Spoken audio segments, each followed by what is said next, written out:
Laurent, sorry, we were just quickly off record. What are you amped up for? Wednesday. What's happening on Wednesday? Wednesday. Not Thursday? PSG. Not Thursday. Thursday for us is already done. Said and done, man. Listen, I already know what the outcome is. The sun is gonna rise on Thursday, like it has done for the past like how many years? Okay, that's a guarantee. And then Chelsea is gonna move on to the finals of the Champions League on Champions League, Thursday. Champions League, Whoa, whoa, look at that. Champions Look at League. that. I'm getting ahead of myself. Sorry. Uh, Conference League. The conference. okay, okay, okay, okay, okay. Yeah, yeah, yeah, the Conference League. See, that's my ambition talking there. But yeah. So Yeah, it's but guaranteed. wait, hold on. But you were talking about last podcast. Oh, Chelsea playing like this can't play in Champions League. They're this, they're that, and now they're winning Champions League. No, no, Conference League, Conference League. Okay, okay, okay. Sorry, Yeah, we're yeah, going Conference back League, Conference to League. But my, Chelsea my, level. my point still stands in terms of like their performance. I'm even though we won today, I still have critical points. Again, I mentioned it again. That formation. I don't know if you guys saw the game, or saw the highlights, but that 3-2 for me, it doesn't. I don't like it. I can understand why he does it, but I do not like it. Um, and mind you, it's like every other team. Like I don't know if you guys see this, but every other team they have one defensive midfielder Hmm. and then the other guy is up roaming, creating like like going into the half spaces and whatnot. So I don't know why this manager is adamant on keeping or that second midfielder there, like roaming like side by side almost. Um it's good for the defensive. Like if you're getting hit on the counterattack, mind you, yes, Chelsea, we have conceded I think about 41 goals or something like that. I think the third or fourth um less in the Premier League Hmm. currently, but it's like I just don't like the style, man. Because on the attacking options, we struggle to attack. I feel, in Yeah, my opinion, yes, we do score, but it's like the fluidity of the game for me is just not there. So yeah, fair enough. yeah. But in other news, I mean, how do you guys feel? On this Sunday evening, um, given right the result of the weekend. And I know we're gonna dive into the specifics later on, but just how you guys feeling? I honestly feel great. Aside from I think I pulled my groin at baseball, but otherwise I feel great. Bro, how'd you pull your run at baseball? You weren't even playing.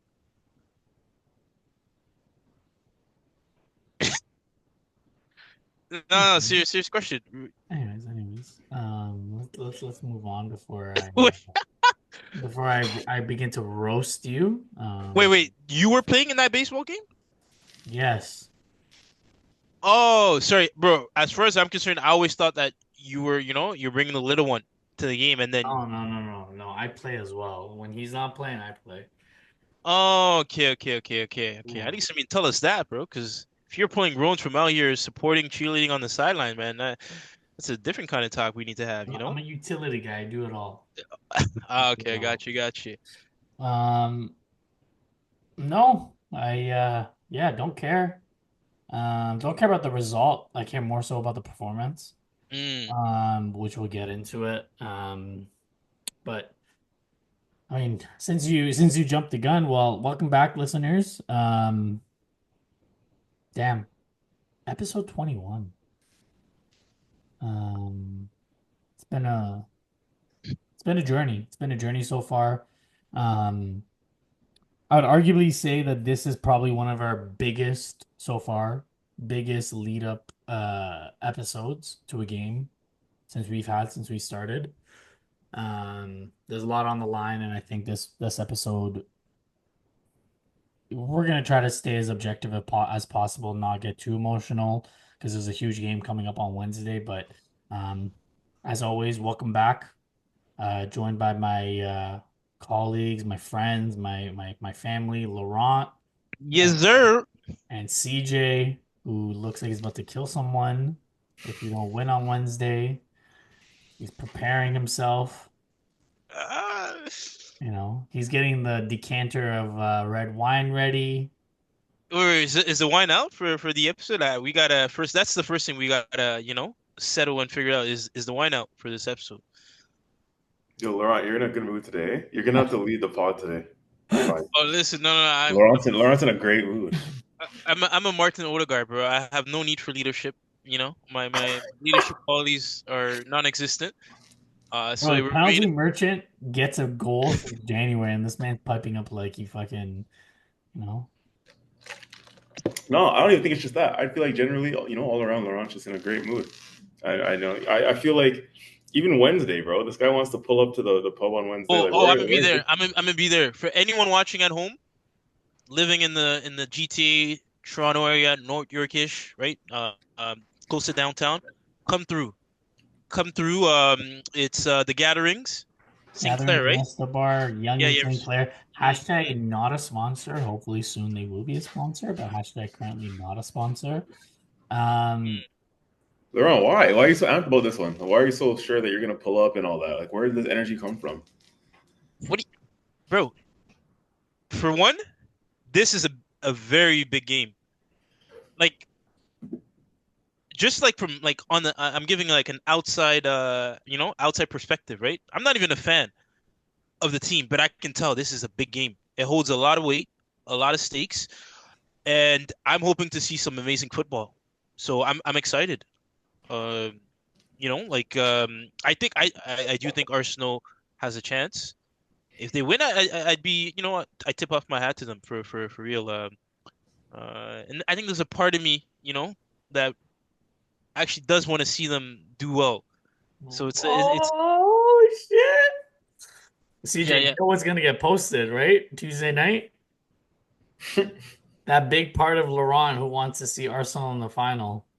Yeah, no, like I said, man, it's like it's almost like can they really go out and do this, right? Then man, like to even for Arteta and his history with the club, if he pulls this off, like I think even getting to the final saves a part of the season, even if they don't win.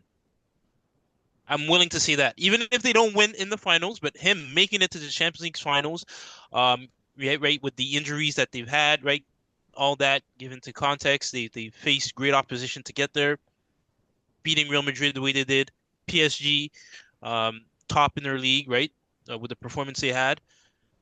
Yeah, like to me, it saves the guy. It saves the club, right? The club can come out next season, and then heck, that might even lead to the signings that you guys want, right? You guys are showing, yeah, we can do this. We can replicate this. Come on board, come join the Arsenal project. So yeah, for me, I'm excited for all of that. So you already know where I'm at Wednesday, 3 p.m. kickoff, Eastern Standard Time. Let's get it. Plot twist. Me and Uh-huh. Mehrdad aren't gonna be there. You're still gonna show up. Wait, hold on, wait. I'm expecting one of you guys to show up. What do you mean?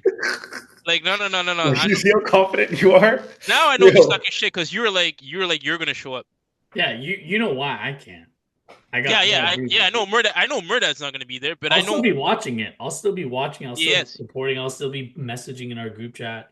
Right.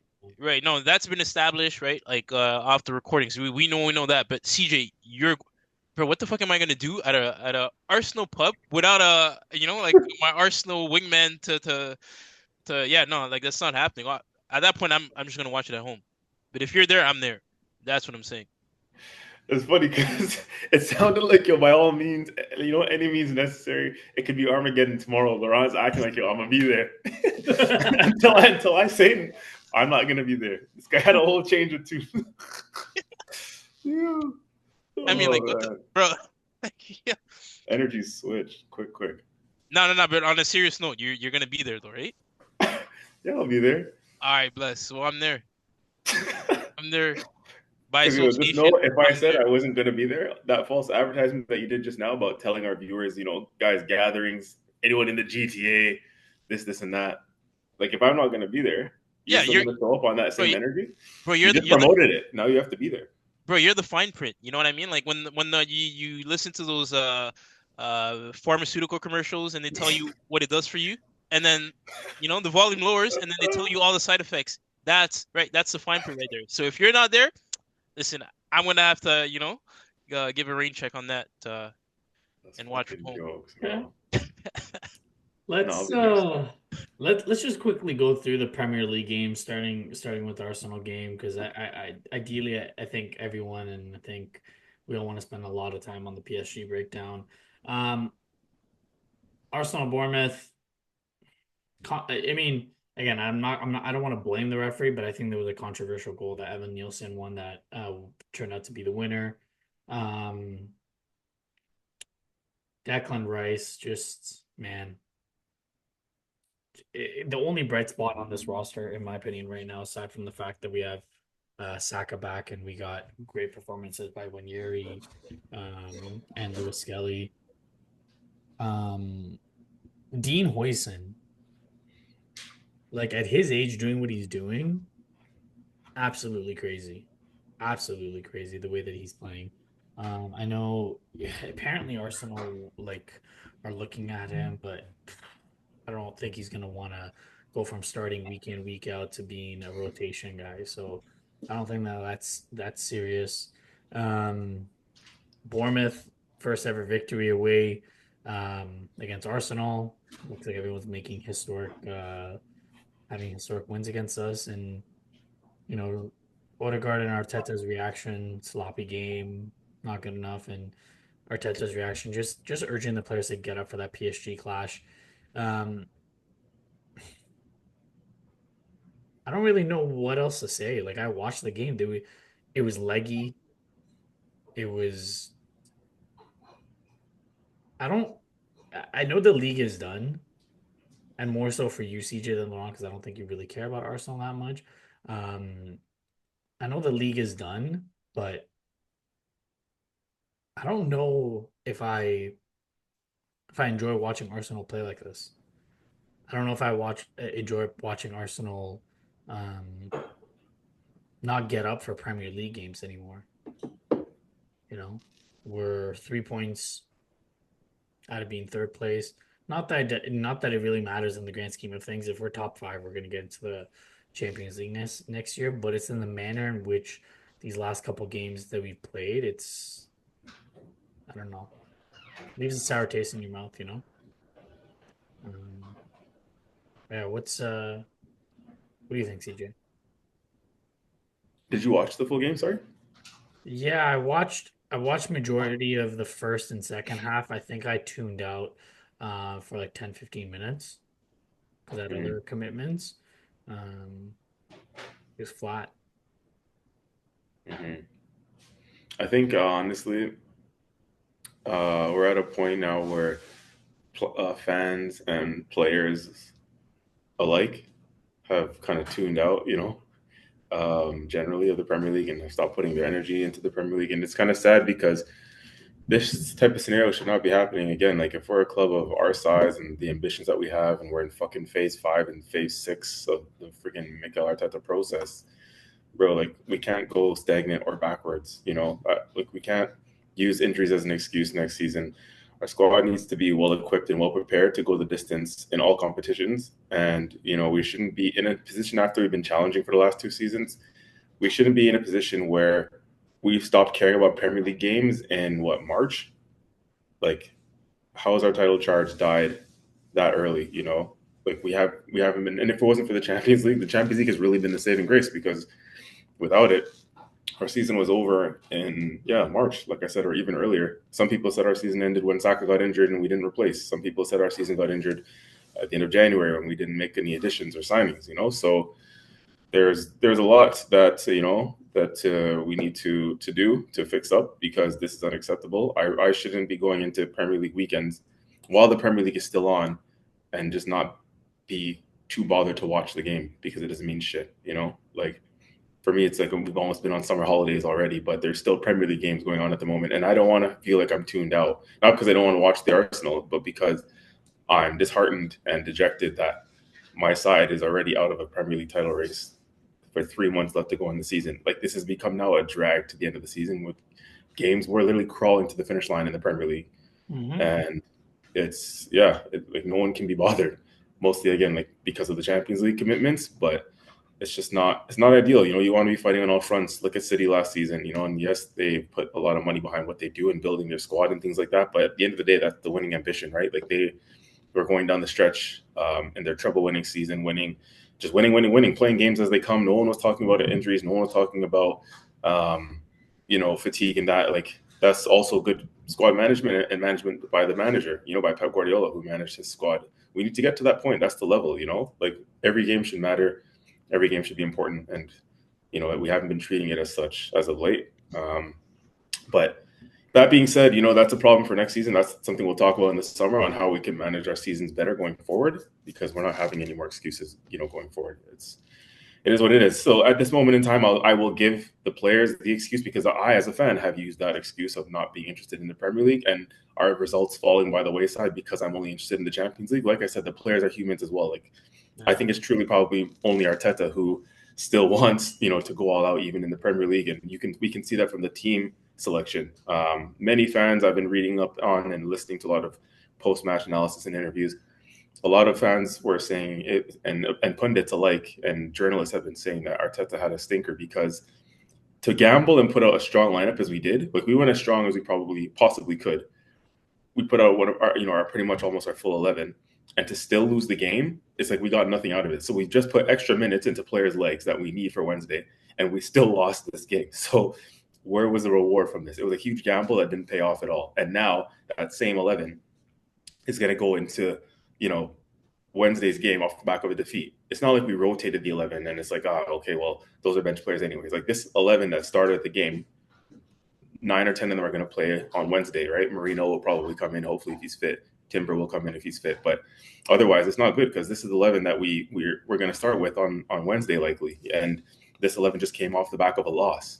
So it's not a good look, Now, I know PSG did it, prior to the first leg. They played, I think they lost their first game at home a couple weekends ago. Prior to the first leg, as I said, they put out a strong 11, and they still went out on the Tuesday and beat us regardless, So sure, it doesn't really fully matter, but at the same time, they won their league. We haven't won shit. So there's even more pressure on us going into Wednesday, I would think. There's pressure on both sides. Again, obviously PSG hasn't been, this is unfamiliar territory for them, and getting to a final in front of their home fans will be a lot of pressure as well. But we don't have really good momentum at the moment. We're coming off of 2 poor results at home, and we really need to fix up, because this is the biggest game of the season. This is the biggest game in 20 years for Arsenal. And yeah, something's got to change. We don't need to spend too much time talking about this game necessarily. You don't need to dissect it, because it doesn't mean much in the grand scheme of things. And I'm sure our viewers don't care too much to hear about this game. We all want to move on from it, but we can recognize poor performances. We can recognize it was a shambles from the players, from a commitment level as well, of course. But I think, again, Arteta, he didn't cover himself with any glory, putting out a strong lineup to try and send the message, and we still get 0 points out of the game. If it's okay with you guys, I'm just gonna move on. There isn't really much else to say. I think you said it great.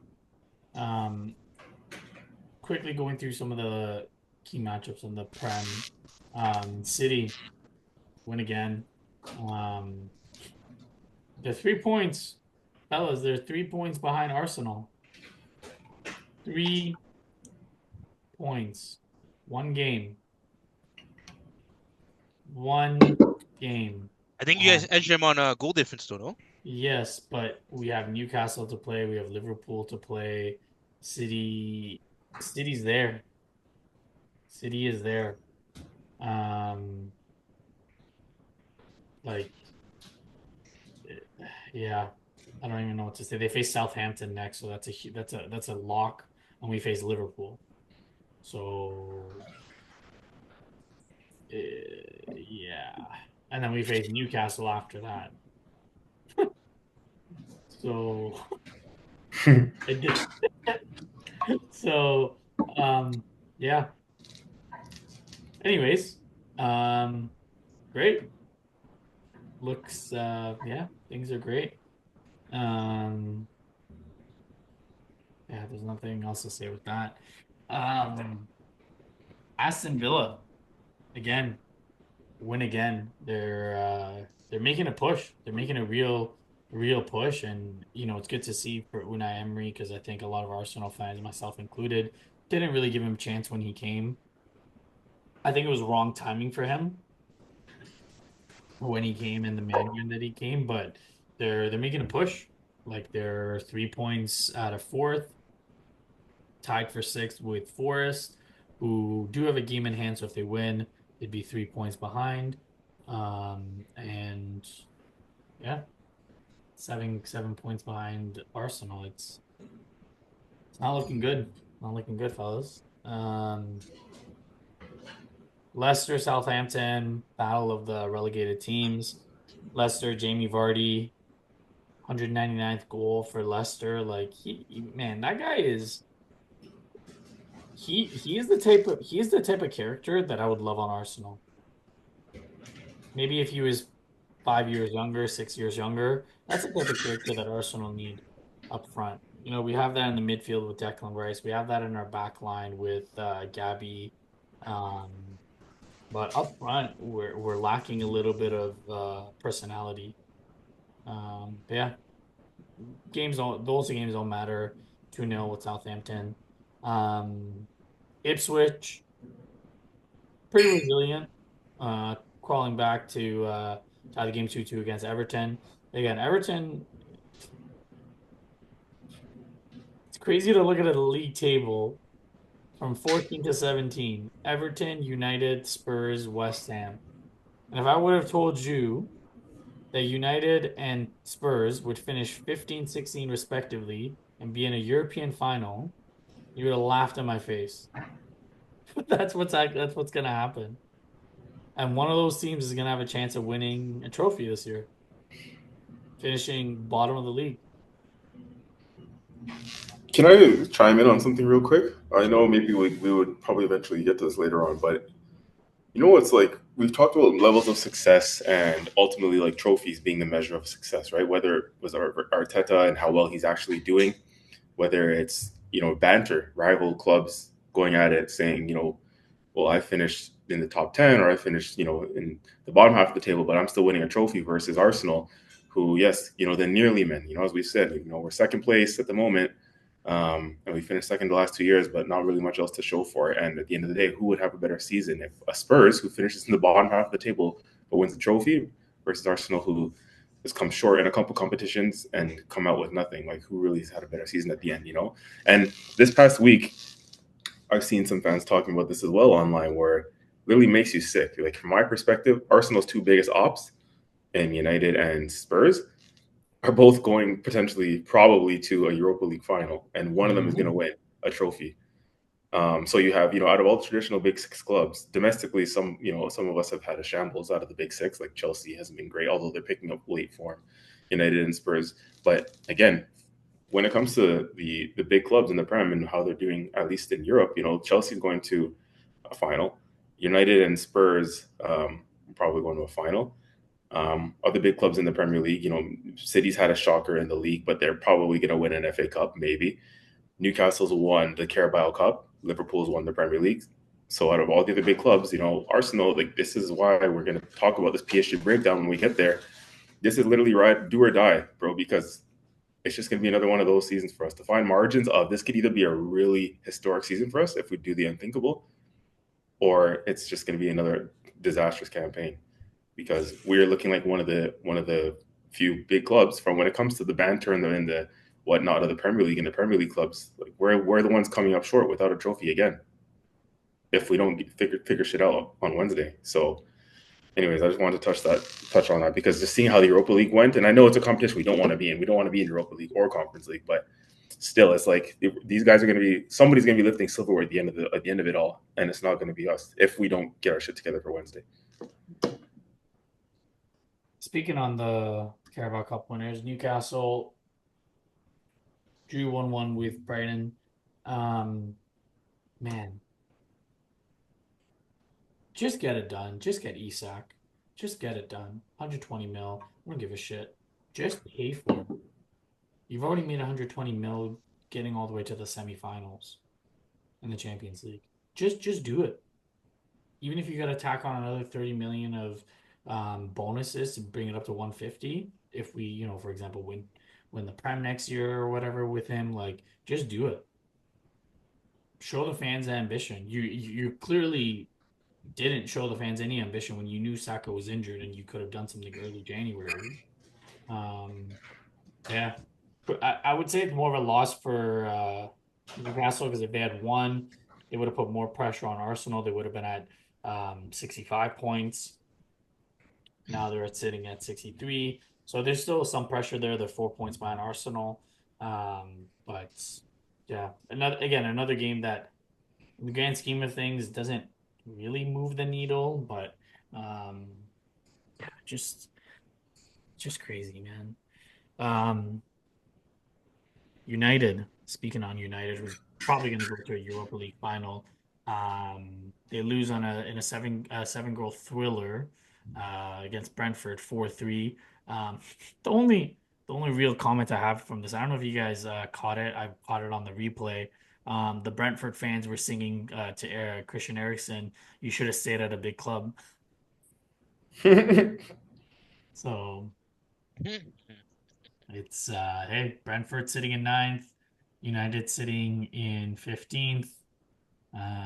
Mine is 9 goal differential. Brentford plus 9, 52 points for Brentford, 39 points on the year for United. But again, as you said, CJ, out of those two teams, only one of them has a chance of lifting silverware this year. So it's. Um, the other team that has a chance at some silverware, Nando's FC, drew 1-1 against West Ham United. Again, doesn't really move the needle for them. Um, the only comment I really want to say about this game is I'm not a Spurs fan, obviously, um, but I do think that Ange Postecoglou's had some. I think the Spurs fans have been quite harsh on him because I think he's a perfect coach for what Spurs need to change that culture. And I don't think he's going to be given the time or the patience to do that. Um, he's very raw. Yes, he's a little bit stubborn, but which coach isn't? Which coach at this level is not stubborn and set in their ways, right? If you think about it, after like we talk about us having a lot of injury, we have had a lot of significant injuries. But Spurs have also had a lot of significant injuries, and he's managed somehow to rally the troops and get them to like 1 foot in a European final. Something that Spurs haven't done since they lost to City. No, sorry, Chelsea, Chelsea, Chelsea. Was it Chelsea? No, was it Liverpool? Liverpool in the Champions League. Liverpool, sorry, Liverpool. Sorry, I'm getting all my teams mixed up. Um, so like, if there's any Spurs fans listening, again, I'm not a Spurs fan. But the fact that this guy's gonna get sacked potentially winning a European Cup, something that Nando's FC are dying for, it's a little shambolic in my opinion. Like even if he gets to the finals and he loses to Manchester United and it's like, like a 2-1, they lose in pennant PKs, like I wouldn't sack him. You think he'll get sacked if they win still? 100%. 100%. Really? I think his relationship with the fans is done. I think he would only get sacked if he has a fallout with the powers that be. Because otherwise, why would you sack him? Kind of similar situation to us, right? Where it's like, if you don't win anything at the end of it, then yeah, this is one of the Spurs' worst seasons in history because look where they are in the league. But it's like if they do win, bro, you know how long they're longing for a trophy of any kind? Like they haven't won a trophy since 2008. How old were the three of us the last time when one was 2008? We were all in elementary school. Like they are begging and longing and dying for any trophy, anything. So for them to win a Europa League, he will probably go down as legendary status for them. Maybe not necessarily with the fans, but like factually from a club perspective, like he's won them one of the only trophies they'll ever win in this generation. So I think that could actually swing in his favor, unless there's a fallout with the board. But if he wins them a trophy, he's going to be considered a legend for them. They haven't won jack shit, right? I mean, I hope for his sake, I hope because he left such a good team and to come here and to see the abuse that he's getting, it's not fair. He's a good coach. Yeah, a lot of people say that. A lot of people say what you're saying. Like a lot of people I've been hearing, actually do back end and say that he's a good coach, including one of my Spurs mates that I know. Like they don't say that he's the problem. They say that there's other external problems at Spurs, including the ownership, Daniel Levy, and yeah. I think I'm starting to agree with that. He's not necessarily a bad coach per se. It's just obviously the fit. Anybody that like look Conte and Marino, these are legendary coaches that went to Spurs and it didn't work. So something's obviously it's just a cursed club. But Yeah, yeah, I don't know. like when you have big big coaches that go there and they're like he Ange won everything at Celtic. He's won everything everywhere he's been. We would have to respect him if he wins this because he actually did say at the beginning of the season that he always wins in his second season. So if he does win, fair play. Yeah. But again, he's got a couple injuries. Like James Madison may not play, Human Son may not play. Um, again, he's still dealing with injuries. So it's just again, I'm not a Spurs fan, but I do think that some of the Spurs fans need to put some respect on his name because he's done a great job. Yes, the league table does not show it, but they're 1 foot into a European final. Um, anyways, last game of the week, Chelsea giving the guard of honor to Liverpool. I'm not going to give you a minute, Laurent. I'm not going to even let you speak on this game.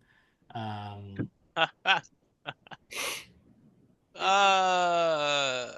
I mean, the 1 week, we get a decent result in a while. We want to brush that under the rug. It's okay. It's okay. I think us Chelsea fans know Getting a decent result against a team coming off a weak hangover after celebrating winning the league. we I see nah. where the standards have gone. After you fucking watched the turf grow against Drew Garden, now you're celebrating beating the team who's already won the league.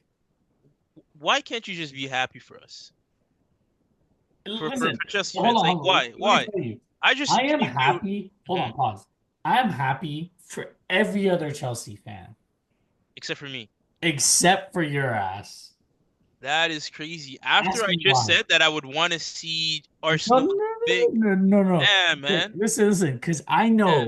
I know with that dirty ass fucking grin of yours, the only reason why you're saying that you want Arsenal to make it to the finals is because when we don't, you're gonna come on here on the fucking Thursday night pod like this.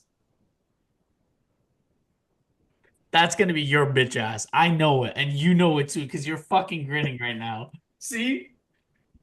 Listen, I'm willing to not even if you guys don't perform, I'm willing to not say anything if you guys just stop sending the bullets my way.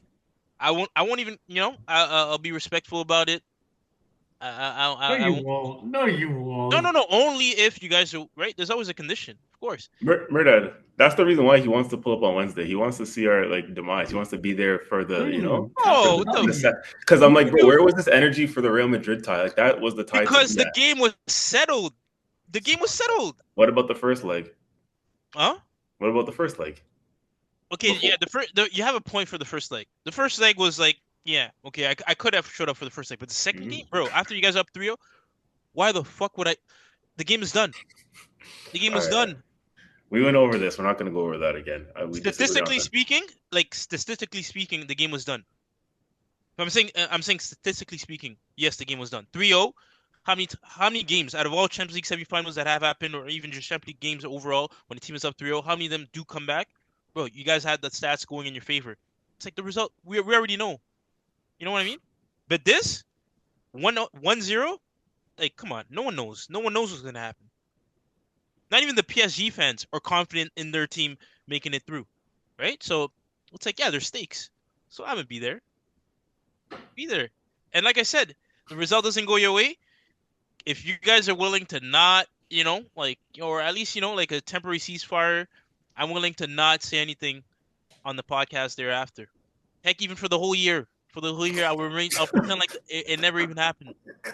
If Yo, you guys, CK, if I didn't realize he learned how to lie from such a young age and he carried it throughout, you know? The wow, white lies continued. that's crazy, bro. Like, I mean, at least get, like entertain it for a bit, right? Give me the benefit of the doubt. Like, I'm willing to tell you, like, if you guys, just or keep it light in terms of the banter, right? Then I'll just, I won't even rub it in. Because I know if I do rub it in, no, that shit's gonna fucking hurt. You guys will be fucking pissed. So it's like, but no, I'm willing to, like a fair play, a gentleman's agreement, right? We'll move on. You know, it's a write off. Yeah, as they say, but only if you guys agree. Because the moment I Well, hear some Chelsea banter, bro, like, oh, at that point, I got no choice but to defend myself, you know? So it's like, yeah, it's only, let's get back on track. We'll come back to this off air about the gentleman's agreement. Um, game doesn't like this game doesn't really matter for Liverpool. They got the guard of honor. Um, the only real talking point is I believe Cole Palmer 18 game match goal drought. And the way that he ends it is I think I called them like what like was it like 8 podcasts ago, 7 podcasts ago, the penalty merchant strikes again. Serious question for you, Laurent. Serious question. Do you think he stays on Chelsea's roster next year? Serious question. I'm not bantering. I'm being serious. I think he does. Um, And apart okay, from the second last, yeah, question to that. yeah, Sorry, I'll let you answer the whole thing. But second question to that is if you think yes, where do you think his best position is? very good question. Follow question. So yeah, the first answer to the first one, yes. Best position for me is the 10 role. On the wing, even though I believe when he first came about, that's where he was placed there for some time, right? On the wing there. Yep. For me, I just don't think he has the acceleration or the speed required to operate on that wing.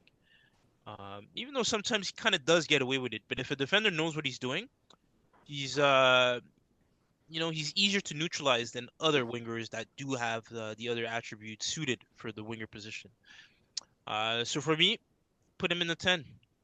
When he had those runs, it was in the 10 role, right? When he's looking in behind the striker there. So yeah, no, like I'm not worried for him and his stature at the club. I do think, especially if we are able to get some signings, hopefully, some more clinical players. That because there was a stat, I don't know if you guys remember, where he had the highest number of passes that weren't converted into actual goals or something like that, right? It was Yep. a yeah to describe that. So he makes the key passes, but it's just no one is finishing it, right? So yeah, no, kudos to him, right? It is a PK, but he just has to take that and use that as momentum to score from open play maybe next game. Yeah. Against who? Jew Garden. Let's fucking go. I'm ready for it. I'm ready for it. Oh my This time you already know God. where we're playing, man. It's on our turf, where the grass is greener on the other side, as they say, on the other side of the bridge. Yo, this guy's not serious. See, this Uh, guy's not serious. oh, I'm dead serious, bro. I'm dead serious. Listen, it's you don't like I'm watching these games, but no matter like like I'm very critical. I'm locked in. I want to make sure that the team performs and we lift that trophy. It is what it is. Probably bottom of the barrel trophy, but it's progress. I want to see progress, and I want to see, we take that into the next season, right? So no, I'm dead serious, man. I'm Huh? dead serious. Um, should we go back to your prediction about Nottingham Forest? I think we predicted it a couple times. Um, Top did- four? yeah, did they make top five? Hmm.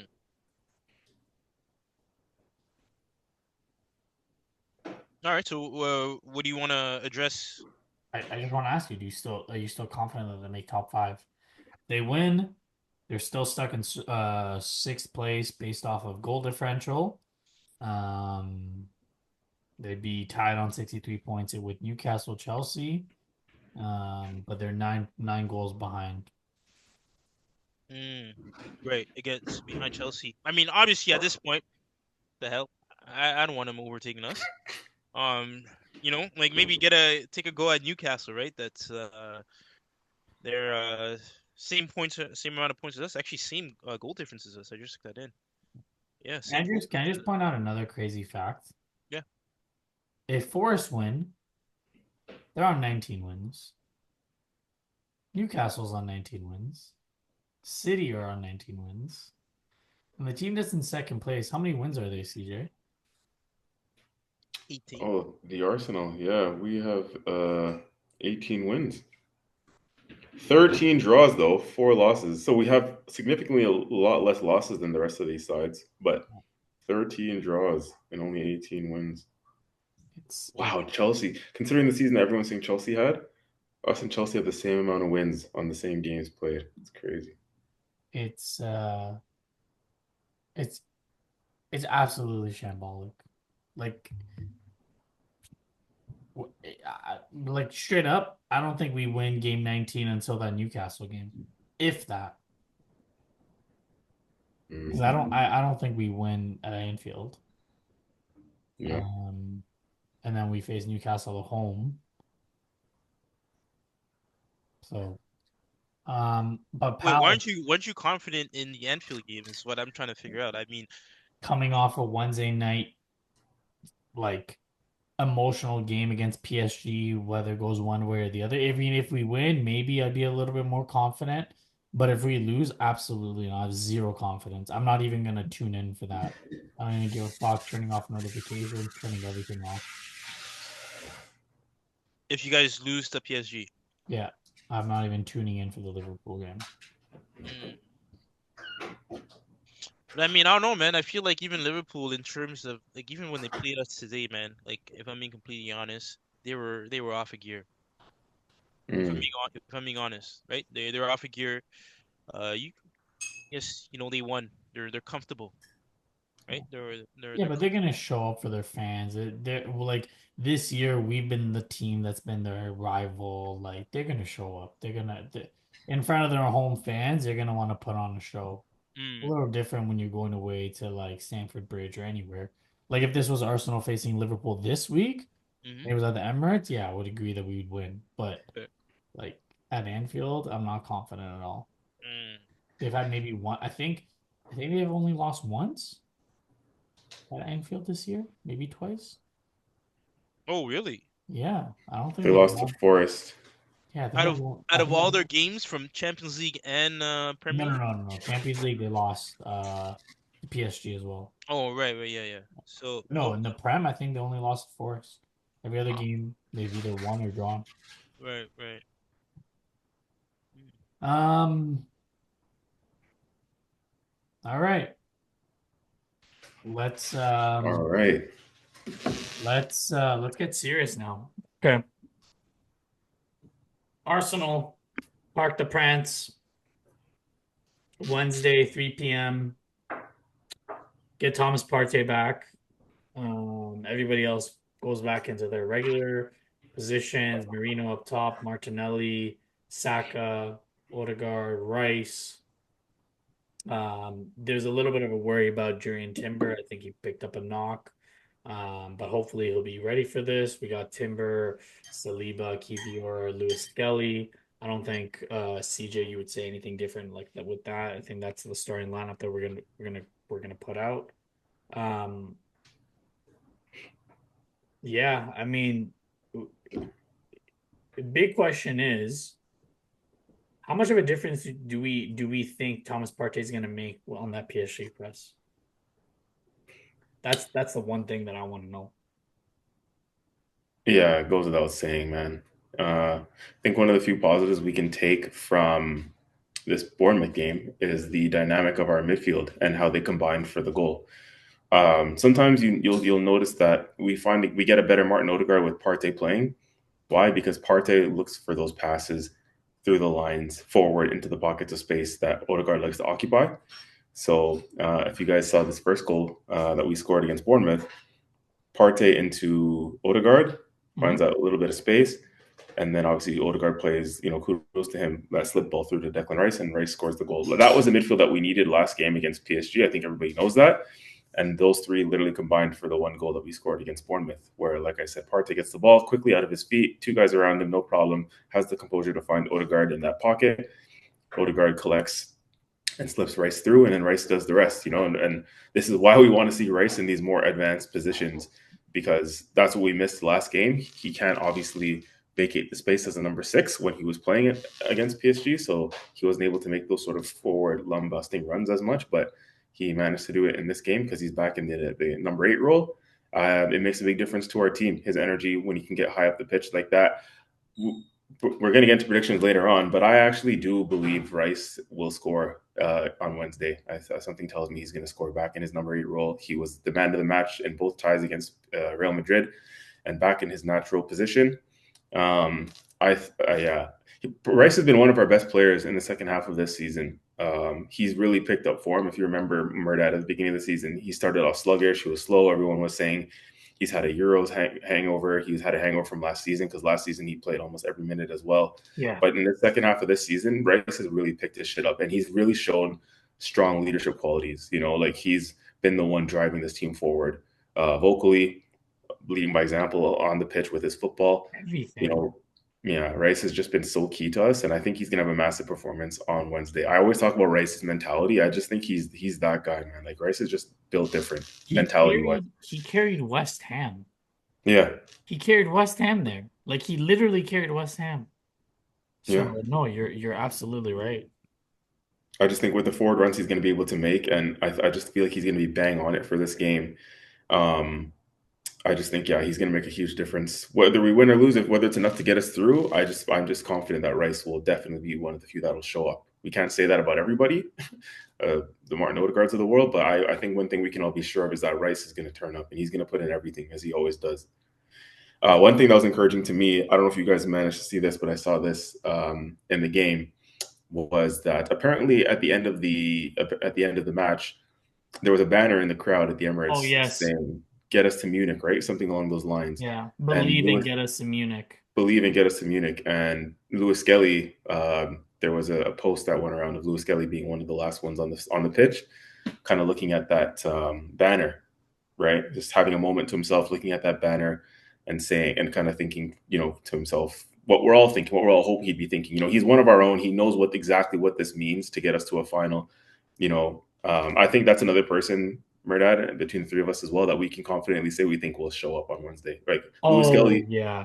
he's going to show up. I think. You He's know. shown up at every single game. Even when we're having a bad game, you can point to, you can look at the breakdown and say like, okay, Rice, Lewis Skelly, Saliba, they've had good games and it's Mm, been consistent the last couple games, even though we've had poor results. Lewis Skelly has bossed it. You can't blame the kid.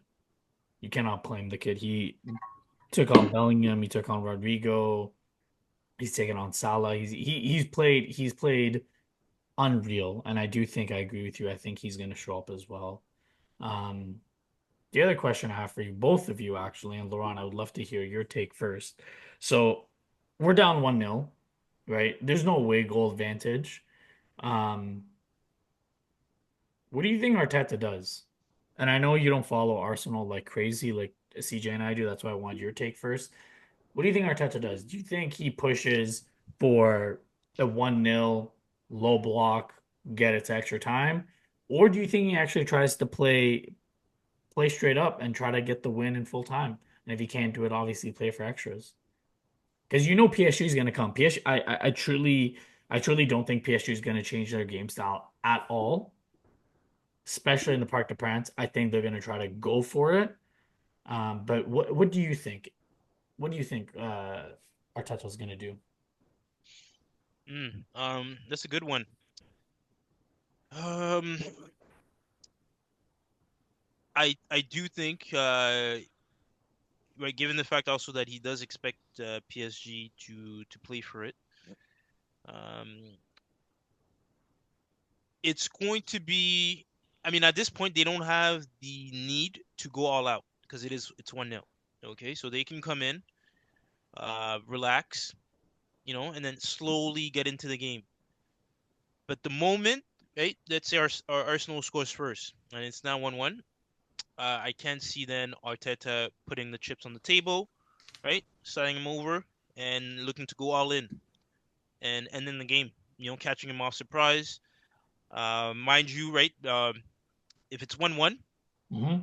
in an away game, it's almost like you sucker punch the guy, right? Now he's caught off guard, and you have the chance to, right, follow up with a next hit. So yeah, I can see him, trying to capitalize off that, right, and almost kind of like using their momentum against them. And yeah, which is what I would like to see. I don't want to see a game too where it's you're being too conservative. You go up one, Yeah. or you tie the game, and then now, right, you're a low block, right, or trying to preserve it. No, um, yeah, Because that, in my opinion, that opens you up. If you play like yes, that, that opens you up on the other side. especially yes, and especially with a team like PSG, right, which I feel like I don't even know if they know how to take their foot off the gas. No. To that right, to that degree, almost they always looking to go forward, create chances for themselves, right? So the moment you are willing to sit back, you can expect that from them, right? And I Yeah. think it'd be the wrong move to make in that situation. Yeah. CJ, what do you think? What do you think he Um, does or play? How do you think he's gonna set the team to play? Go for it or there's no doubt he's gonna go for it. Yeah, he has to. We have to go for it. We're the ones down in the tie, so I think yeah, this is only there's only one right answer here. I think he's gonna go for it.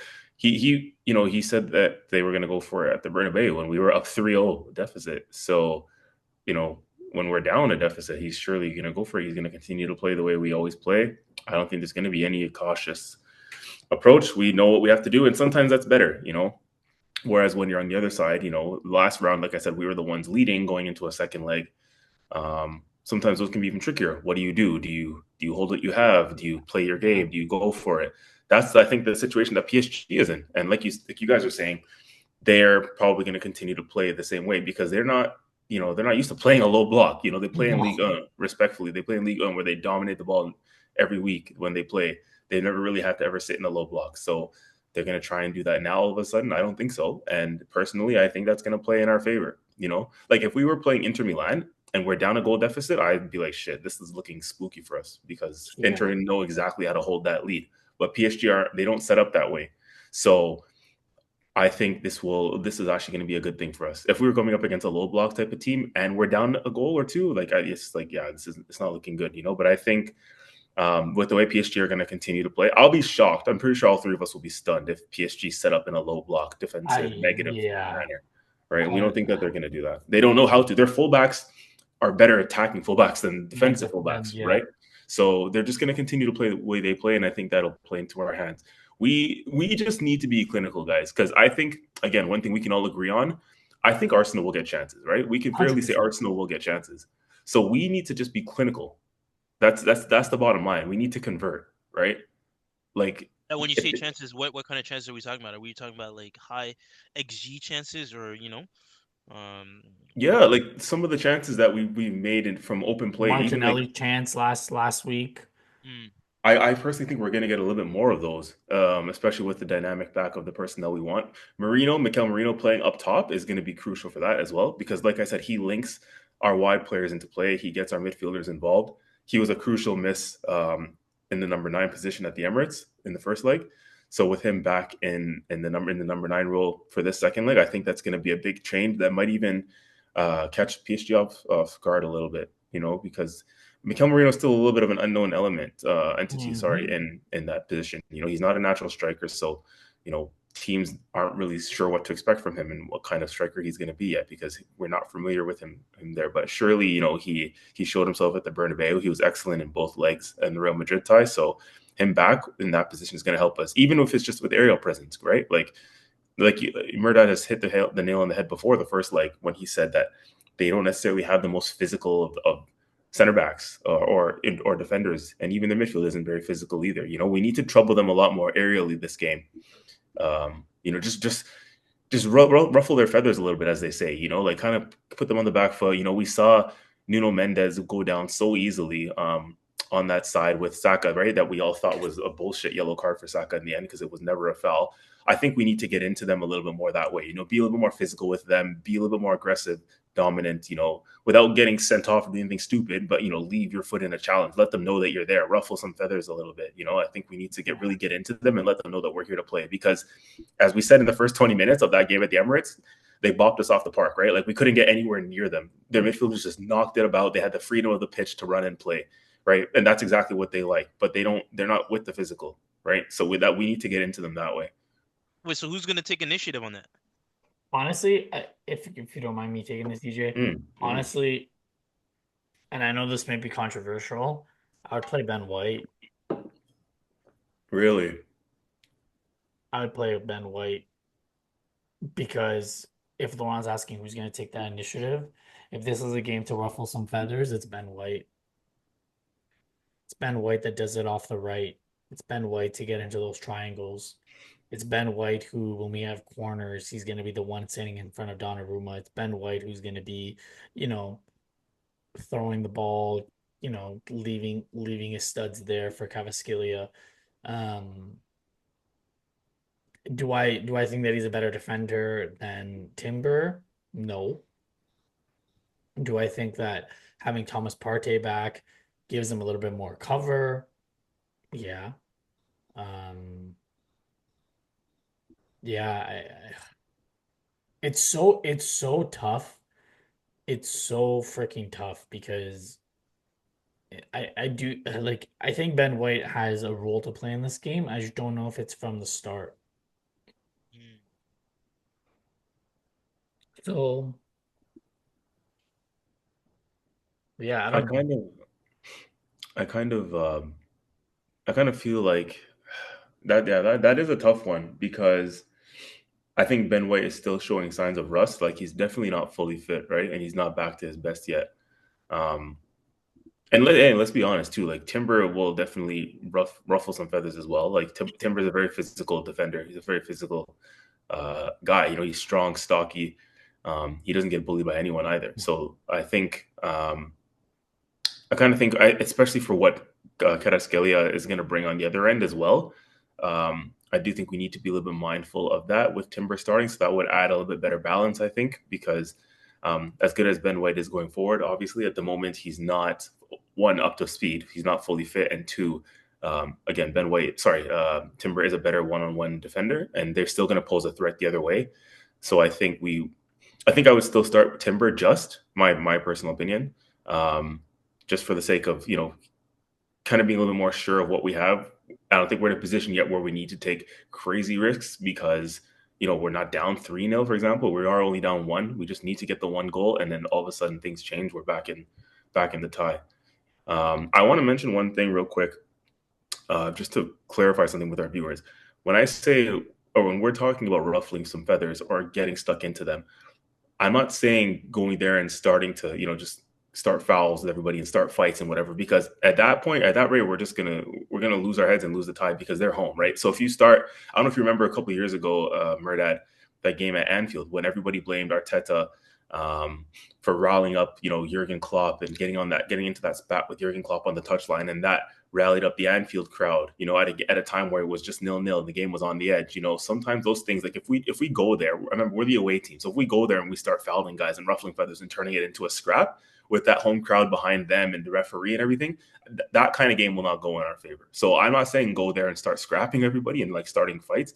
There's a way to get stuck in and get physical, but managing it properly and managing the game without, getting sent off, starting fights, starting scraps, because that stuff is not going to help us either. Like that's going to slow the game down, right? When we have to stop, when the game is being stopped every 2 minutes because there's fights or there's fouls or there's, dirty tackles and dirty plays, that's taking time off the clock, and that's slowly but surely favoring PSG because time is on their side, right? Mhm. Like time is not on our. We need as much time as possible to actually play the game and play football. We need rhythm, right? We can't afford for the game to be stop start because of stupid antics. So there's a way that I'm saying and that we're saying that we need to get stuck in and we need to be physical and put a little bit on them without essentially, causing a ref and causing a foul and stopping the game. It's a little bit of the dark arts. It's part of managing the game that I think we Like need what we to. did in the second leg against Madrid, because Madrid came out, you know, Yeah, ruffling feathers the wrong yeah, way, and you saw that it kind of went against them, exactly, right? exactly.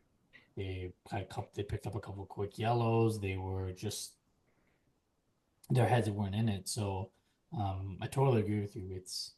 Um, definitely going to change, and also having Rice as the left eight to be able to put proper pressure on Vitinha and Fabian Ruiz and Neves, I do think it's going to make a difference. I do think it's going to make a huge difference for Martinelli to be able to push higher, knowing that he has that pace behind him to support. Um, I think you broke it like you did such a good job the other pod breaking it down to say, how Losing Partey affects so many different positions Hmm. that there isn't really like really there is nothing to talk about, but there is so much to talk about because at this point, like the only thing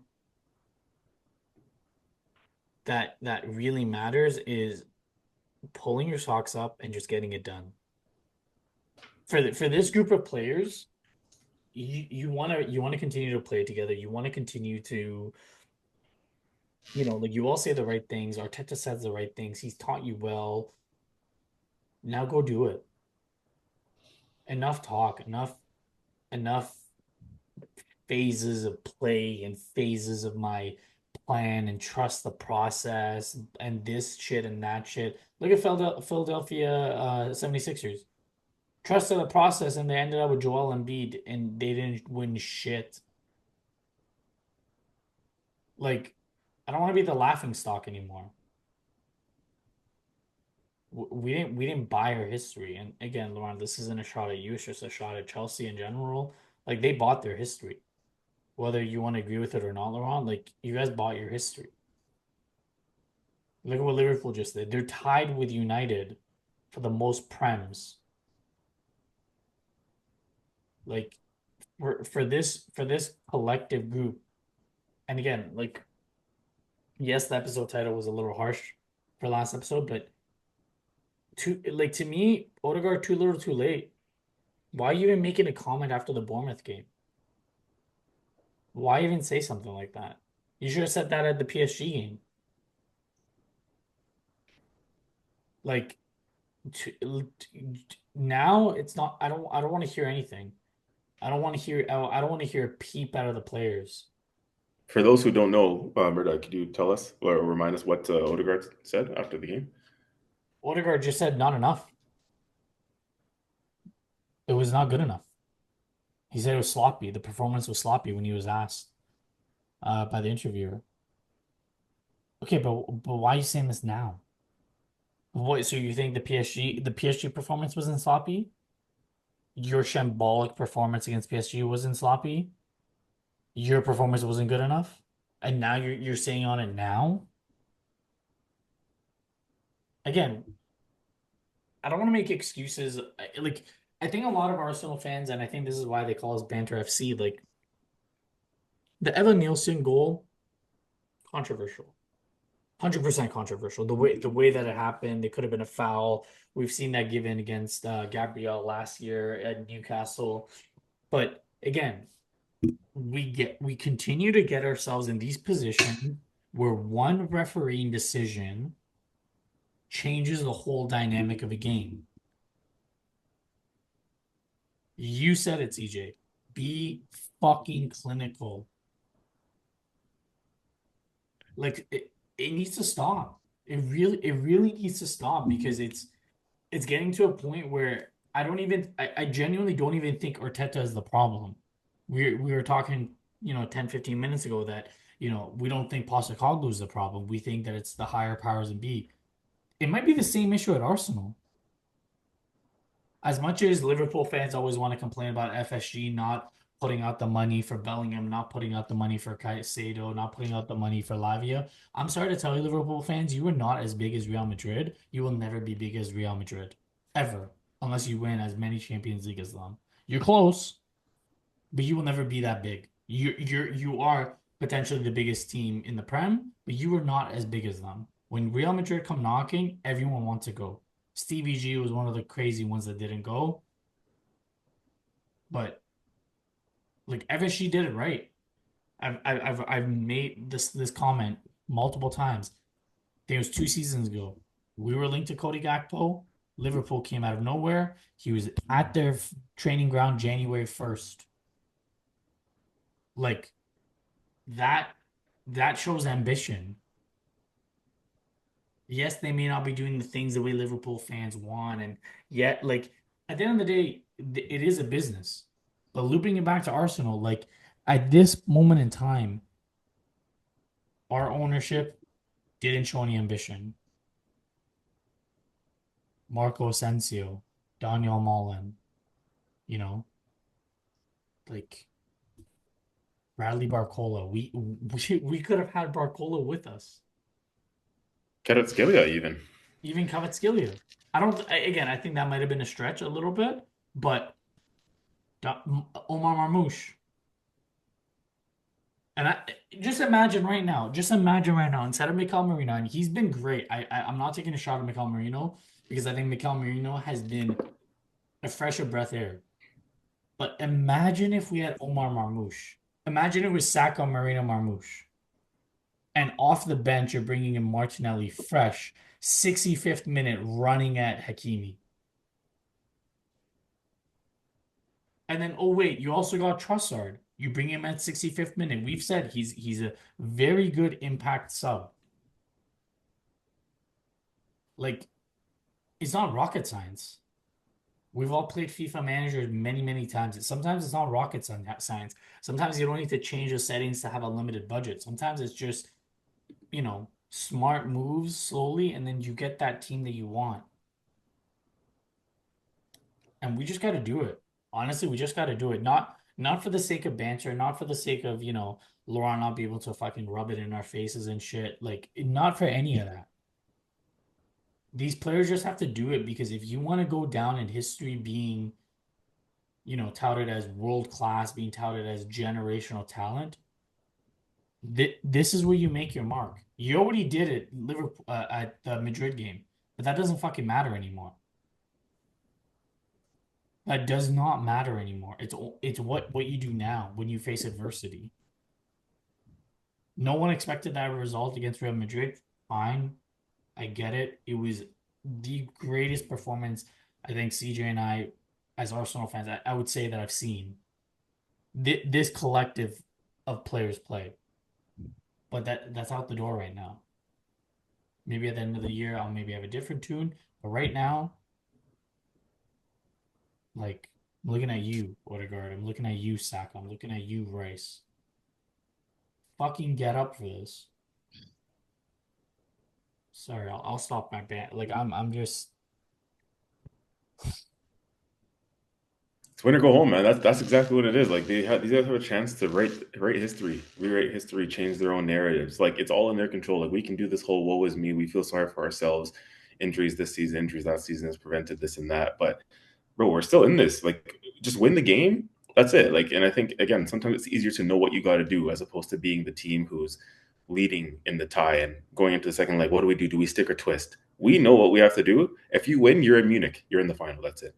If you lose, you're out. It's as simple as that. So our season is either going to be, and they'll know this, right? The players will know this. They'll know how shit the season has been domestically, and all in the domestic competitions as well. Let's get that out there because we got embarrassed by Newcastle in the Carabao Cup, and we got embarrassed. We lost embarrassingly to Man U in the FA Cup. So nobody should be more driven and motivated than these players. Like when you know what you have to do, it almost makes it even easier. Win the game in Paris, we're in the final, right? These guys have a chance to go into history, and me as a player, that's motivation enough. We can literally change the narrative of this season, and it can all of a sudden become one of the best seasons of all time. Because you said it earlier, like even just getting to a final. I think Laurent, you said it. Even just getting to a final, like what happens when I lose in a final?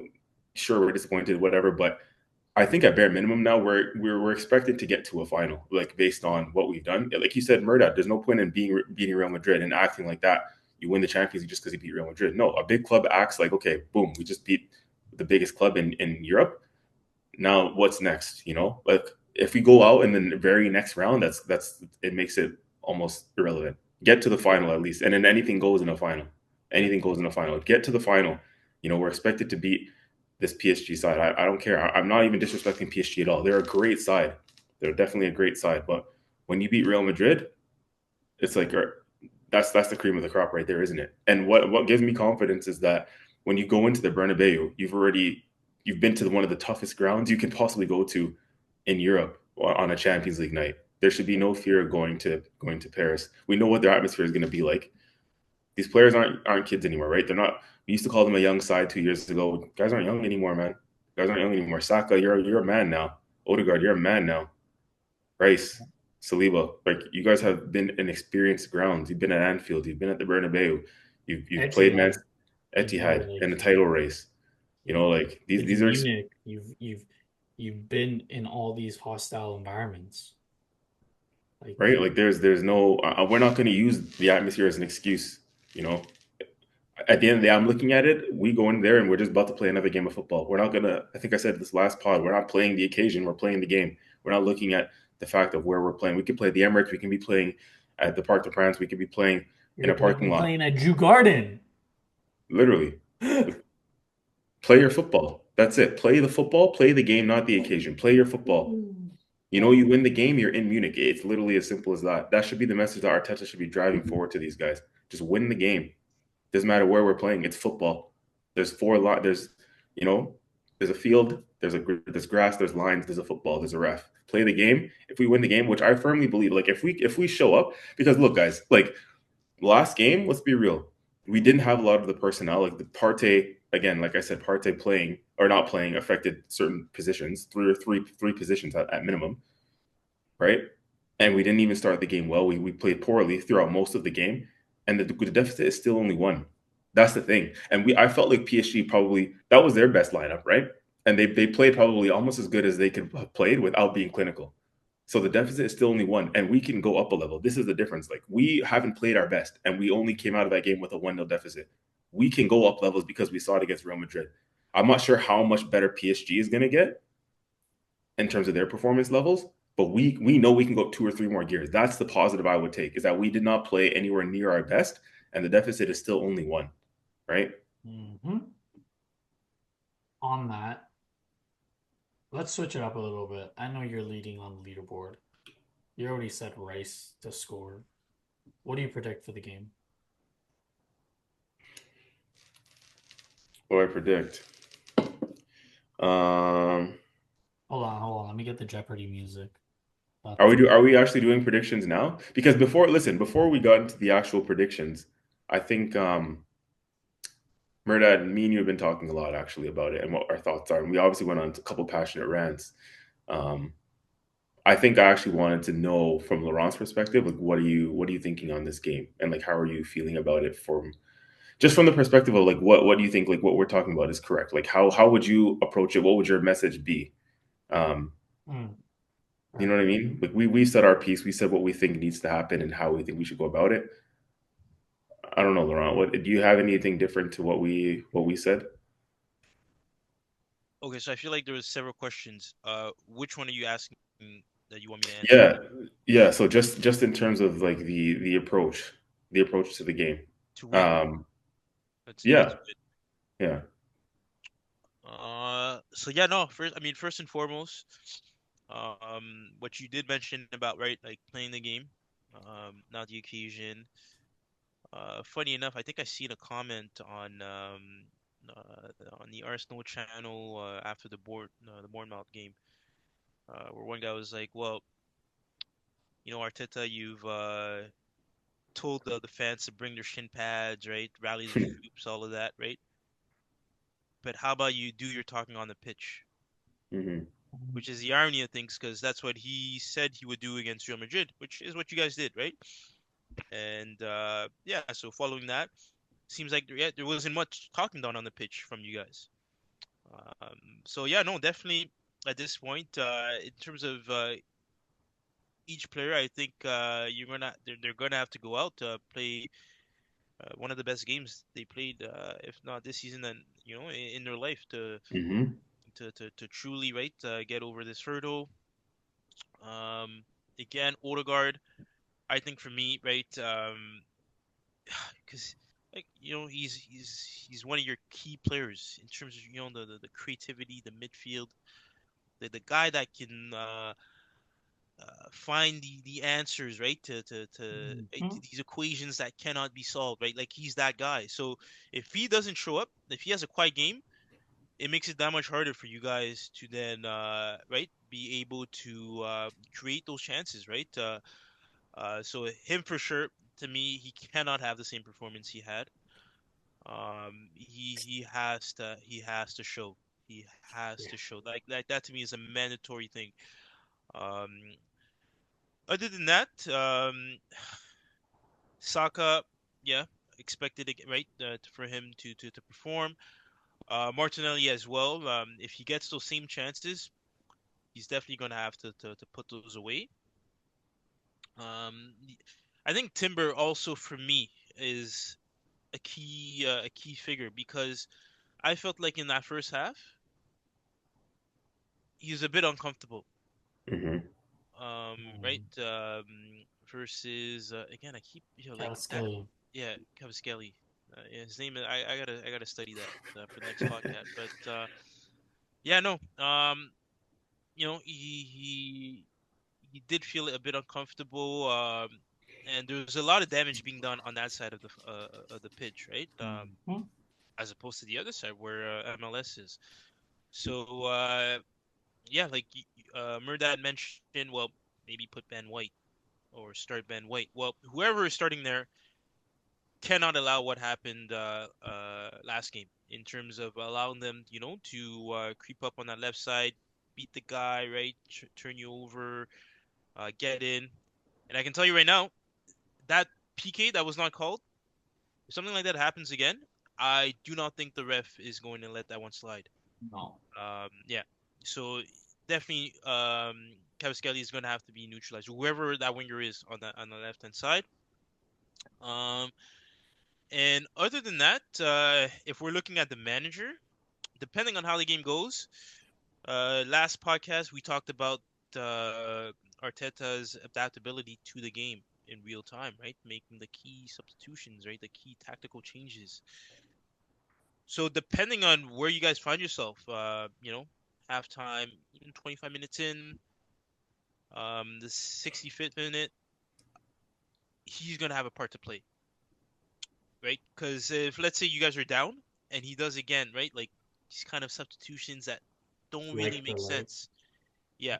Uh, I don't think that's going to be in your favor at all to increasing your odds of coming out with a victory in that game, right? So, um, it's performances all around for me, right? From right, though your key players, and then again, right, neutralizing their key players, right? But mind you, now here's a question, because obviously, right, when we're factoring this in, when we're discussing this, we're talking about what Arsenal can do. Okay, so essentially what you can control, right? Like, but in terms of what PSG has to offer, right? That's the other thing that I feel like we have to talk about Hmm. because you mentioned, well, they played what seemed to be I don't know if you were hinting at it, but like you were saying, like it's like almost like their highest gear. I don't know. I don't know. Can PSG take it up a step, right? If they're pegged into a corner. And that's the thing, right? And what do you guys do then? Right? Suddenly if those players start like, playing like phenomenal, right? And that becomes that can be a big problem, right? Because it's easier if you guys come out and their players are quiet, right? That's the best case scenario for you guys, right? You for whatever reason they don't play or they don't have a good game. But mind you, let's say you guys do come out and those players respond in turn, right?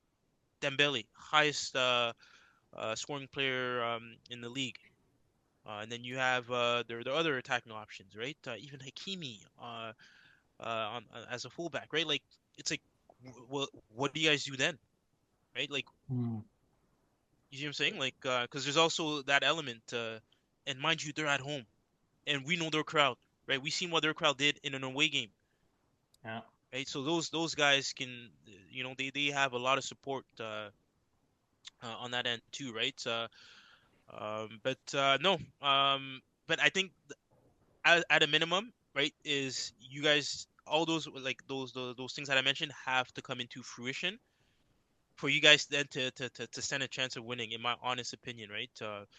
And mind you, despite all of that, currently I still do have PSG favored simply because they have the lead and they're playing at home, and Mm.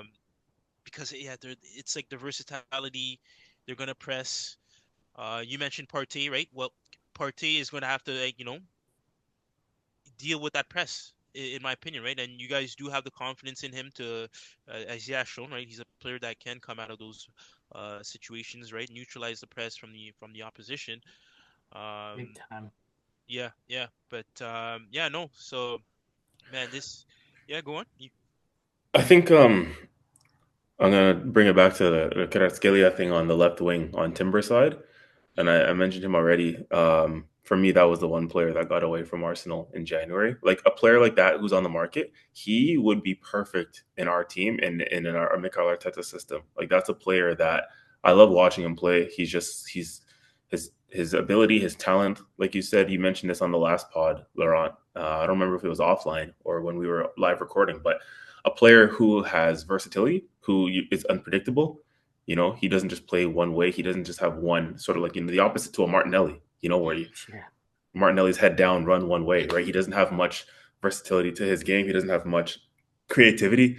Whereas Kvaratskhelia, man, he's so dangerous. He doesn't have the pace that a Martinelli has, but he'll twist you up. He'll go in, he'll go out, he'll cut back, he'll drive at you, he'll run at you. Like he's good with both feet. You know, he caused Timber trouble. Mehrdad, I don't think we've seen Timber troubled all season. At, You know, at all. that was the first winger we've seen trouble Timber all season long. And we're talking about Timber as one of the best 1v1 defenders in the world. You know, so for me, that's a key player, and that's one that got away from us in January. If a player like that is on the market, you just simply had to go for him for the position that we were in and needing forwards. But yeah, he's gonna have to be nullified, and that's why for me I start Timber, especially because home teams when we're away from home, like we were at the Bernabeu, sometimes you have to manage that first 20 minutes, and even at the Emirates when PSG played their stuff and played their football and they knocked us off the park in the first 20 minutes. Again, we were lucky that the deficit was only a 1-0. So we eventually grew into the game. We just didn't have enough quality to get over the line in terms of the goals that we needed. So sometimes it's a bit of that. If we manage the first 20 minutes in the Parc de France, I am then confident, like I said, that we will go on and push up because we do have the quality and the personnel back that will trouble PSG. Like, let's put it this way. If we had to go into this game against PSG in the second leg with the same personnel, the way we started the first game with Trossard up top, Rice in the six, Mikel Merino in midfield at number 8, then I think we're in trouble. I wouldn't really give this a chance, to be honest with you. But because of what we have back now going into this game, I think managing that first 20 minutes, calming and quieting down Kvaratskhelia, Dembele, those forwards, right? If you manage it in blocks because we don't need to score in the first 20 minutes, mind you. We need to Mm-hmm. play. We don't need to be emotional this game, right? We don't need to do all that, like you said, that pregame talking and build up. Yeah. Go out and play the game, and in the first 20 minutes, don't do anything reactionary. Don't do anything emotional. We don't need to score in the first 20. It's a 90-minute game, right? Keep it at 0-0 or 1-0 in terms of the overall aggregate score. Don't do anything crazy. Don't go all gung ho in the first 20. Quiet the crowd, right? Quiet the crowd in that first 20 minutes. Don't let them get on top. And that's why you need your Timbers and your strong defenders at the back to start the game to sort of nullify their forwards, right? And kind of ease your way into the game. I do not think it needs to be all out from the jump. We don't need to go all out attack from the first whistle. Manage the game. Manage that first 20 minutes again is going to be crucial. If we give them a leg up in that first 20 minutes, they get on top, they get the crowd behind them, they score first. Oof, it's looking a little bit peak, So I would say, we need to quiet some of their certain key players at the beginning. Obviously throughout the entire game, but you see what I'm saying. That first 20 minutes being in the important first block, that important first chunk of the game, quiet their forwards, calm their crowd down. Don't let their midfield start bopping it around us again the way they started like last game. We need to get a strong foothold in this game. And Partey being back will definitely help settle that. I hope, knock on wood, I think he should have at that point to prove after knowing he's kind of screwed us by getting booked and missing that first leg. I think he'll know and he should know that he needs to play his part in this and have a big game and big match for us because we missed him badly last game. You know, um, so a word on Kvaratskhelia for a second for me. A word on their forwards because that's going to be a big threat that we need to nullify in the beginning, opening parts of the game because they're going to come out flying, right? I believe. Do you guys think Dembele plays? Because there's been talks about him carrying an injury. Do you think he plays in this game? There's been a lot of mind games in the last couple of days about what the coach is doing with him and is he going to be fit? Is he not? He's gonna play. He's going to Yeah, play. I have heard he's due to return Mhm. for that game. But it's a hamstring apparently, right? So So even if he does play, who knows? Maybe he's not fully fit. Who knows? I don't know. right. He'll be fine. Yeah. Knowing our luck, he's gonna be fine. Yeah, but honestly, man, like if I'm an Arsenal player, man, I'm not worrying about who's on that pitch. It doesn't matter. You show, It yeah, doesn't matter. yeah. It Yeah. You doesn't show up for matter. the game, man. Agree. All right. Yeah. Sorry, predictions. Go ahead. You're up. You said Rice Hmm. to score. Rice to score. Yeah. Um. Wow. Okay. Fuck. There's like your head's prediction, and then there's your heart's prediction. You know. Um. Fuck. You know what? Sadly, at the end of the 90, I don't think we go through. That's what my head is saying. What the score is going to be?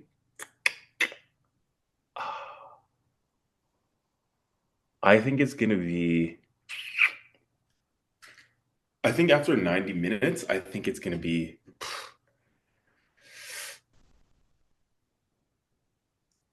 1-1. I think. I think it could. I think it's going to be like a wall. Fuck, I'm struggling between 1-1 or 2-2. Okay, let's go. Let's go. Let's go 2-2. 2-2 after 90 minutes. You're saying PSG advance? Yeah, I mean, yeah, if it's 2-2, yeah, PSG obviously will advance, I guess, on the aggregate score. That's what my head is saying. My heart is gonna give a different answer, but I'm gonna go with my head. I hope I'm completely wrong, guys, because that'll be a long Wednesday for me. You may not even see me on Thursday's pod. I might have to call in sick. Don't kill me. But wait, hold on. I'm curious to So out of all the things that we mentioned that has to go right for Arsenal to win, what is your head telling you that is not going to happen in order for that to be the reality on that day? What's my head telling me that's not gonna happen? I don't think we will. Yeah, I don't think we'll be clinical enough to get what we need because I still think we are gonna concede chances, and I think that I think they're gonna get their chances. Um, And so, whilst I think we will score, I don't know if it's going to be enough to win us the game. You see what I'm saying? Hmm. I'm saying what I expect to happen in hopes, like everything that, this whole powerful speech and all that I've been giving and what all that. Listen, if we play at our best, because like I said, we'll go up a gear. Here's kind of what I'm like thinking if I were to give us a chance and why I think we do have a chance to go through is I do believe PSG's level that they showed last game was one of their higher level of performances because that's what we know and expect from them. Like they're a good side and they can knock the ball around, et cetera, right? Um, that was not our best. That's the encouraging thing, right? That was not our best what we showed in that first leg. So with again difference in personnel that we have for this second leg from midfield to our forward line, I think we can go up another level. That's what I think gives me a chance or gives Arsenal a chance. Is it enough to get over the line? That's a different story. I still think that for all the things that you've mentioned as well, they're still a dangerous side. They have the edge because they're already leading in the tie and they're at home. So I think we will literally come just short. If I have to gun to my head, I have to say something. I think we will come just short. I think we'll put in a hell of an effort, but Hmm. I will say that we will be just short. We will be missing that final finishing quality, I think, to get us over the line. I do think that. Um, yeah. Man, and I'm this is what sucks about like predicting this situation because all the times that Mehrdad and you have right mentioned, well, this player was on the market, this player was on the market, right? yeah. If you had those players going into that game, it's almost like this prediction just changes. Oh, for It's like sure. now okay, these are guys that if they have the chance, it's clinical. They can put it in the Right. back, right? Exactly. Uh, Exactly. You know where I'm going with this. But my thing is, do I trust Martinelli running in one on mm, one on goal to put that chance away that we're gonna need? right, right, I don't. Like, obviously the only one I really would trust is Asaka. right. But even then, there's levels to this thing sometimes, man. Like we don't have that. We still don't. I don't care what anyone says. We still don't have that superstar to get us over the line when these things count, right? We don't have that. Funny enough, Salah or Mbappe or Vinny Jr. Those guys who are match winners. As good as Saka is, remember that guy's still coming off of an injury, and I think lately he's shown signs of fatigue. The first couple of games back, he's riding a high, he's riding adrenaline, that goal at the Bernabeu, all these things. But I think Saka lately, he might tail off. Eventually, when you come back from a big injury like that, you show some signs of fatigue physically. So he's going to need help around him, and that's what I'm fearful of because of the signs of fatigue that he'll show. Um, who's going to be the next person to step up? and be that guy for us, right? So I don't know. I think it's going to require a hell of an effort from somebody to step up and be that person and to just put their name in the history books for us, you know? Hmm. I'll go a little bit more positive. I think it's going to be 2-1, and I think Arsenal Yes. advance on Get in, PKs. Mehrdad. Yes. Um, That's I what I like think to Mikel hear. Merino opens the scoring with a header. I do agree with you. I do think Declan Rice scores. Um, I think Arsenal score the open scoring. PSG come back and tie, and I think Declan Rice takes us to extras. We play the low block, and we win it on PKs. Jeez. I'll take that all day long. So get ready for an emotional ride. Um, Laurent, Um, so in terms of who I have favorite to win, I'm gonna side with CJ's prediction. Although my scoreline is slightly different. It's the opposite of yours, Mehrdad. 2-1 PSG. yeah, Mostly I have it that way simply because I think that the key player that would be required to unlock it for you guys is just not gonna show up, and that would be Martin Odegaard. I, I Mm. I just don't see it, man. It's been how many games now? Performance has been flat. Um, and again, right, it's a guy in that position with that skill set, right? And the historical performances as of late have not been good. Um, and it takes players like that in games like this. You see what I'm saying? Especially like a creative midfielder like that right? Um, yeah, so just given that is why I'm going to say 2-1 um, give a goal PSG. scorer. On PSG side, this time I'm gonna go with Doué. Jeez. I know I had it right last time. I said Dembele. But yeah, this time I'm gonna go with Doué. Yeah, yeah, because I feel like, bro, like that guy. This is what, to me, this is how Odegaard should be playing. Like, you don't give a fuck. You're coming there to show out, right? You're comfortable, right? You're looking to get in.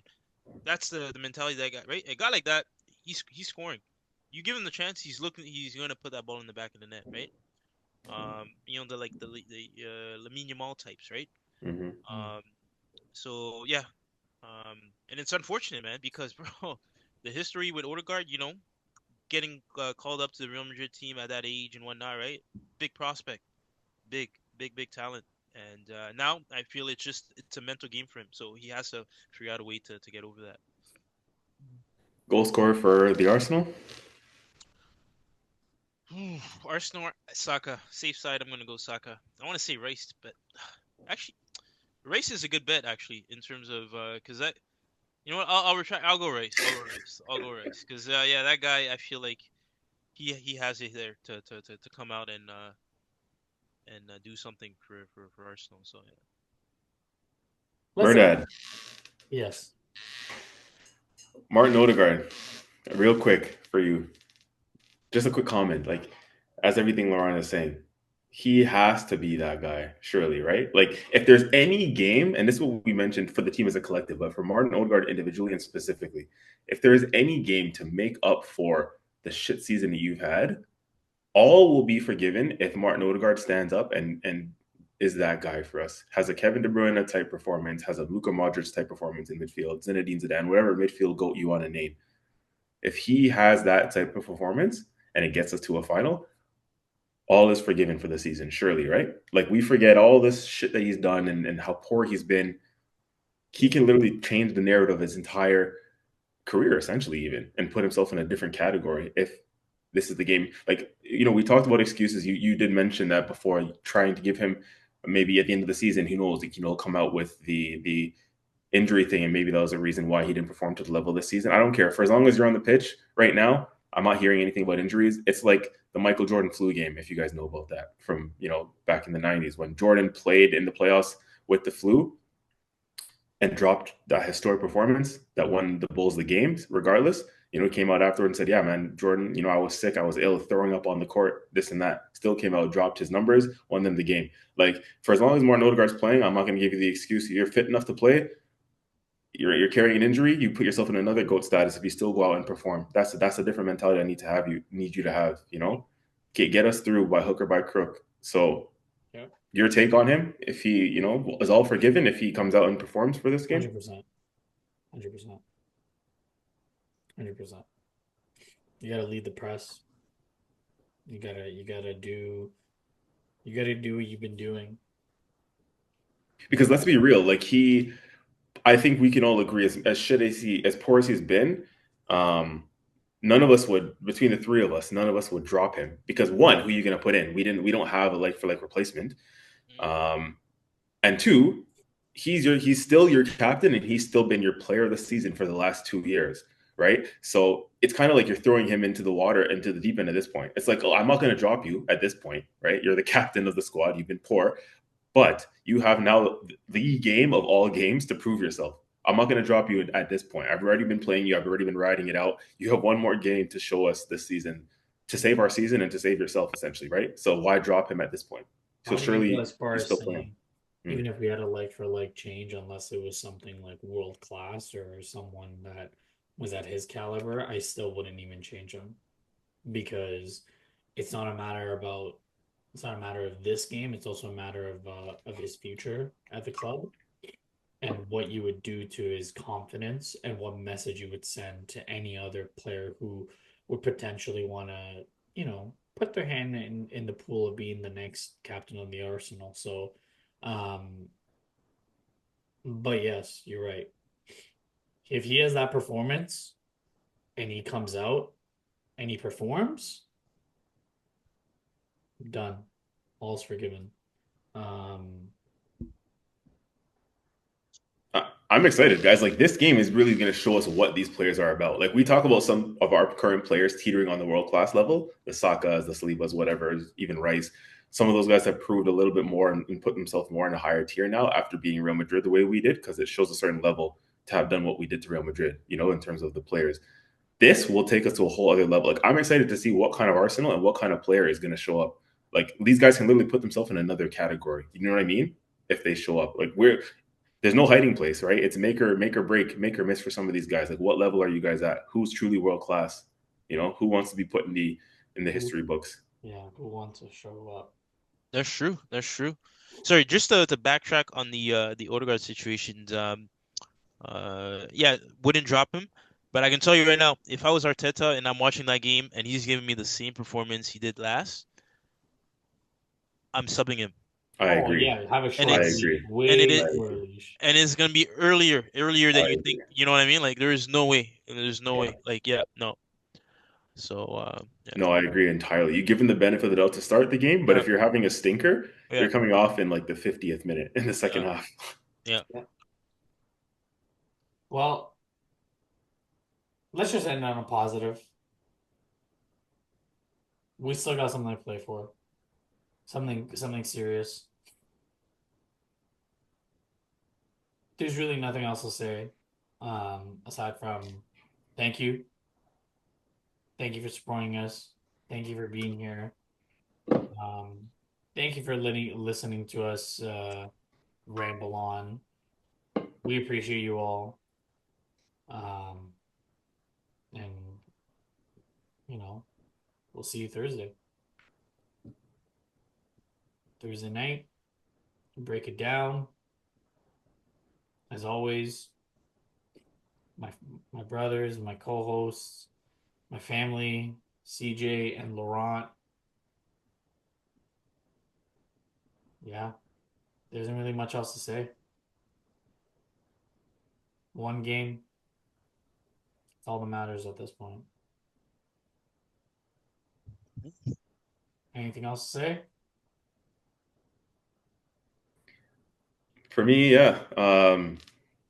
Bro, I'm not sure if everyone is taking this in or any Arsenal fans out there. This is our biggest game in 20 years since the 2006 Champions League final when we devastatingly lost to Barcelona.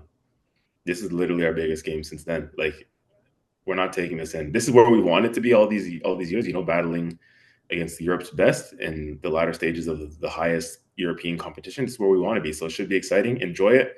Be nervous because that's normal as a fan, but it's exciting shit. Like, again, come with your energy, come with your noise. I'm not going to go as far as Arteta and say bring your shin pads and your water bottle and your cleats, but still come and enjoy this game.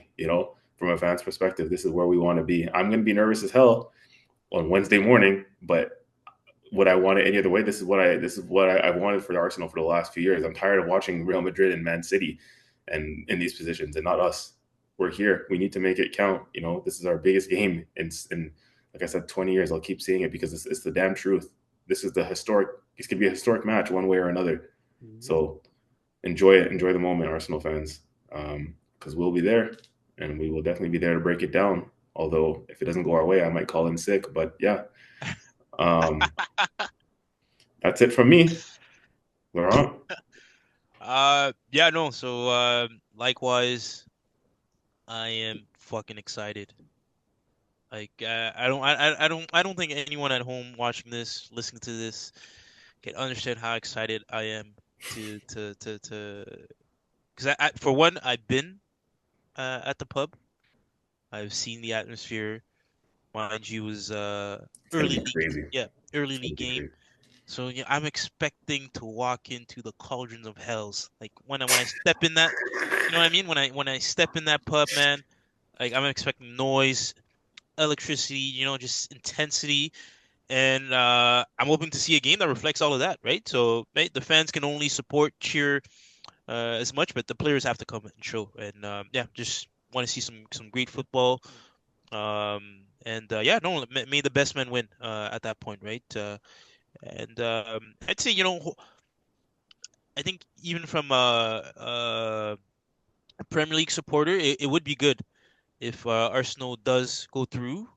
Because I think that kind of thing also just trickles down, to the other teams. It's like, I see one of our own, and now the other teams are like, shit, man, we got to do that, right? Like next year. So yeah, in hopes of even making the whole league more competitive. Because fuck, man, no one wants to see this debacle Mhm. of a performance, right? Again next year. So yeah, no. Good luck to Arsenal, and hopefully they do come out on top. I'm gonna bring you a scarf for a jersey on Wednesday because, bro, I'm telling you, like it's Mehrdad who's made you hate Arsenal because of all the shit he gives you about Chelsea. But deep down, I know low key that you want us to win, bro. You want us to have our flowers. You want us to have some success. So yeah, man. I know you're gonna come, supporting the Mm, Arsenal on Wednesday. So I'm looking forward to okay, you okay. being there. No, but you know the saying you always have, you can bring a horse to water, but Yeah, can't make him drink. Yeah, yeah, exactly, right? So it's like, hey, man, I I want the best, but at that point, man, shit, like you guys gotta go out and and do it. So yeah. fair enough. Our fellas. See you on Thursday. Jeez. See you later, y'all. All See right. what mood we're in. Peace.